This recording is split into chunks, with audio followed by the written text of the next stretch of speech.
Warning: our YouTube channel and its videos may contain scenes, language, and content that may not be appropriate for all audiences. These videos include surveillance footage, undercover pursuit of suspects, actual police and rescue operations, and fearless confrontations. If you do not approve of the content, please do not watch our videos. If you wish to continue, we strongly advise that you proceed with caution. Viewers' discretion is advised.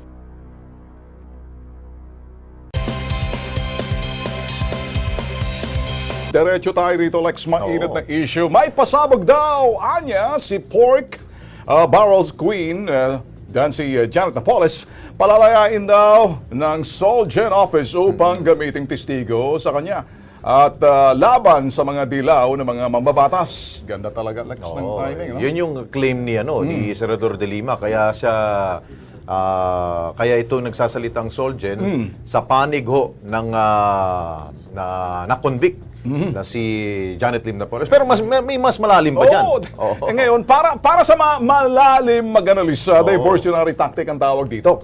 Nalilito, parang nililito ang mga manonood para mabawasan ang impact o sipa ng issue. Okay, itong sabi ho ni Angel de la Victoria, gawin siyang state witness against sa mga dilaw na korap. Okay lang yun. Mas masahol pa ang mga dilaw, mga matataas sa politiko, may sahod pa, may nakurakot pa. Swerte, dapat bitayin yan sila. Si Abdul Wahab Toyongan, lahat ng kasamaan ay may hangganan. Kaya kung ako, sa'yo, madam, Sabalayla. Saba, di ba? Yung saging yun. Kung sabi ko, manahimik ka na lang at magbagong buhay ka na sa loob ng kubol mo at iwasin mo nang kumain ng saba, baka mabilaukan ka. Walang sala ho ito mga sinasabi ho natin. No filter. No filter nga to. Ito naman rin yung isa nating topic ko dahil na kanina nga ho, lumutang itong si SPO3 Las Cañas at merong mga pasabog daw ho laban ho sa ating Pangulong Duterte. Ano ba sa tingin ho ninyo? Kung kayo po'y mag-analisa ho dito, posible ba ho ito na isa parang diversionary tactic sa isang storya, lilipat naman dito sa kabilang storya naman.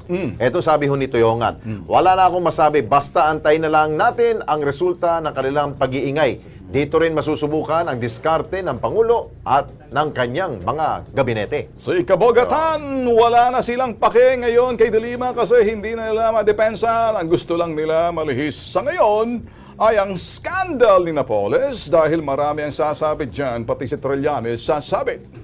Ayun. Lex, balikan ho natin to. Si Pork Barrel Scam Queen Janet Napoles. Ito yung tingin ni De Lima, papalayain to ng Solicitor General's Office at gagamitin testigo laban sa kay De Lima mismo. At doon sa mga dilaw ng mga mambabatas. Ito, kung titingnan mo, Lex, imahinasyon ba to? Or something na tingin ng mga kababayan natin dito? Kasi ako... Ito'y lumabas sa sarili niyang, from the horse's mouth, from Senator De Lima, na sinasabi niya, posible daw gamitin si Napoles para tumistigo laban sa kanya.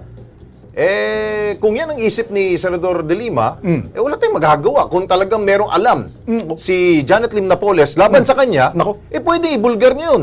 Tandaan ho natin, noong pong mainit po yung issue ng PDAP scam, sino ba may hawak kay Napoles? Di ba DOJ? Yes. Kanino panahon yun? Sino ba nag-escort kay De Lima?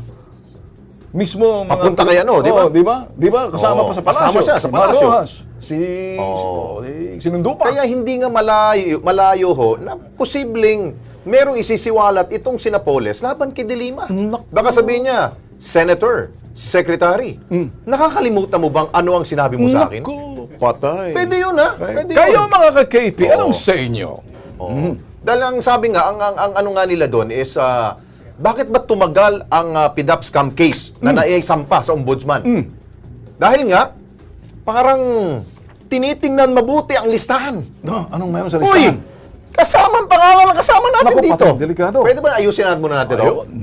Okay, kaya ito ang sabi ni JV Valdez, Idol Ben at Sir Alex, okay lang naman pong gagawin testigo si Napoles, basta totoo ang mga sasabihin labang kay De Lima.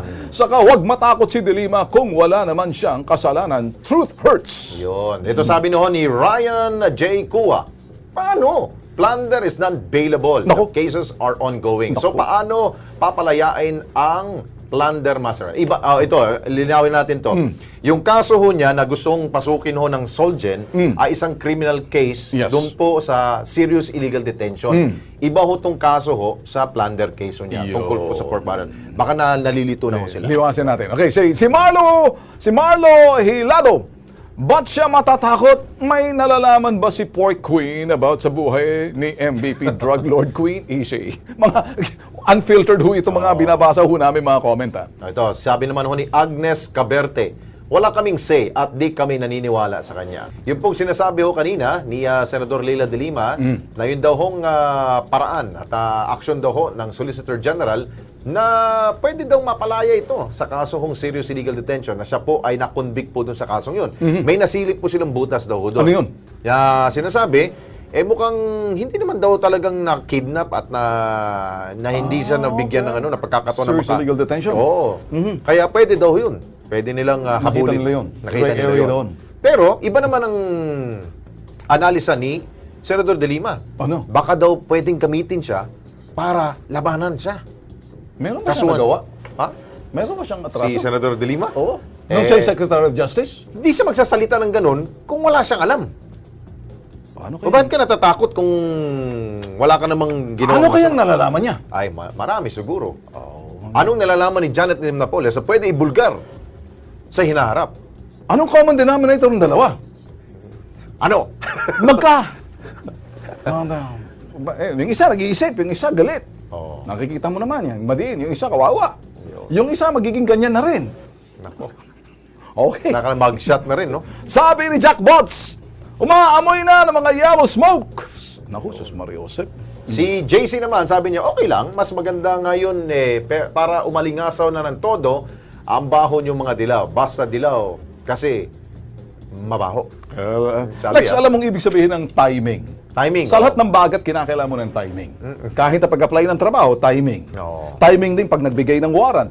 Yun. Importante yun. Hindi mo pwedeng gawin pag Sabado, Linggo, or Biyernes. Oo. Hindi ba? Kaya medyo... Tinatabayanan na yun. Tinatabayanan yun.